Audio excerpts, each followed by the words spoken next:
কিন্তু এই যে মেয়ে, তুমি যে 8-10টা ছেলের সাথে জেনা করেছো, তোমার ইজ্জতের কি হবে? তোমার যে সতীত্ব তুমি নষ্ট করেছো। তুমি তো বিয়ের পর কোনো ঘরে গেলে সে হাজবেন্ডও বুঝতে পারবে তুমি আর সতী সাদী নও। তখন তোমার কি হবে?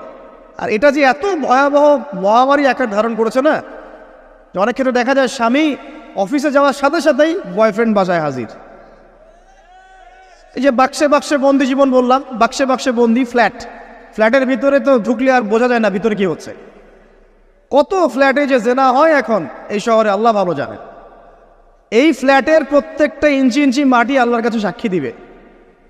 যেখানে যে মাটিতে বসে অবিবাহিত যুবক যুবতী জেনা করেছে আর বিবাহিত যুবক যুবতীরা এবং এই স্বামী স্ত্রীরা জেনা করেছে, এর ইঞ্চি ইঞ্চি মাটি আল্লাহর কাছে কথা বলবে। এর ইঞ্চি ইঞ্চি মাটি আল্লাহর সামনে কথা বলবে। ইয়াউমা ইযিন তুহাদ্দিসু আখবারাহা।